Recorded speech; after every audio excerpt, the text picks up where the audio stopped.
Hello, this is Dr. Elena Jean Short from the National School of Theology. I'm glad you come back into my living room. I really want to talk with you. Again, we find today that many of God's people are having questions concerning leadership. And well, I'm inviting you to my living room so we can discuss again the nature of leadership. One of the responsibilities of leaders today that are lacking is the ability to release. Many of God's pastors are holding on to people that God is trying to send out and do a great work. Well, we have actually again a backlash of people that's going out too early. But first of all, I want to focus on those that you may have in your ministry that God is trying to get you to let go and to release. Well, in being a leader, again, it's not just about gathering people, but again, it's learning how to let go. We're finding that so many of our pastors, again, are having a hard time to let go. And the reason is that they're trying to build a kingdom instead of building the kingdom of God. When you understanding kingdom building, it's not about building your church.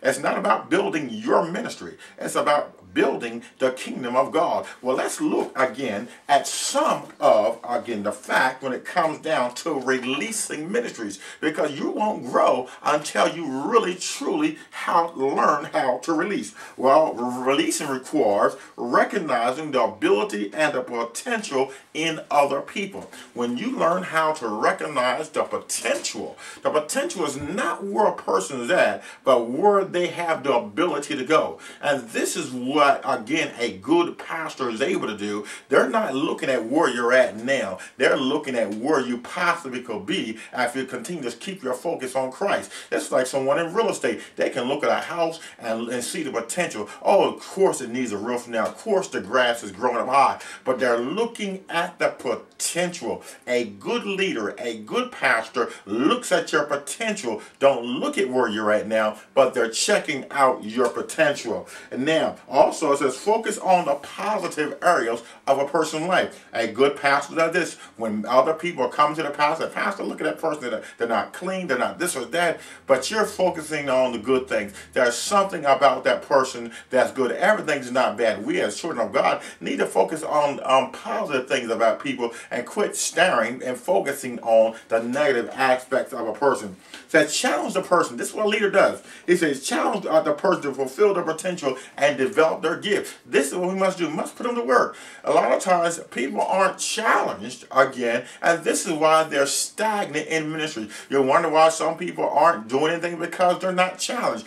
Everybody does not have the mindset to volunteer or just to get up and go and do something. Sometimes as a pastor, you must challenge your people. Again, stir up their gift. Again, so this is something that we as leaders learn how to do. Be willing to spend time with that person.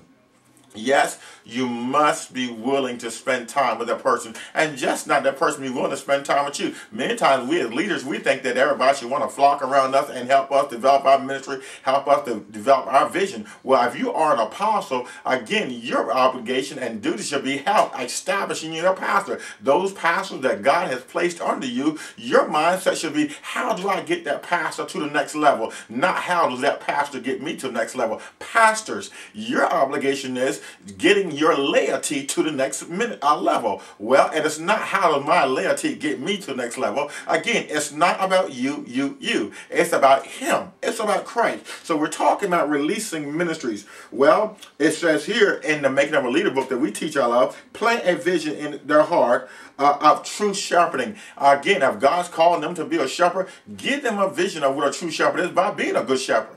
Many people only know what they see. They're not good at quoting scriptures. They're not good at running references, but I tell you what, they can tell you what they see. They can tell you what they saw. They can tell you what they learned based on what they observed through your life and through you being a good or a bad example. Pray for other ministries. And this again, we as leaders, we must take time out to pray for other people's ministry. Must take the time out to recognize that God can use somebody else besides me.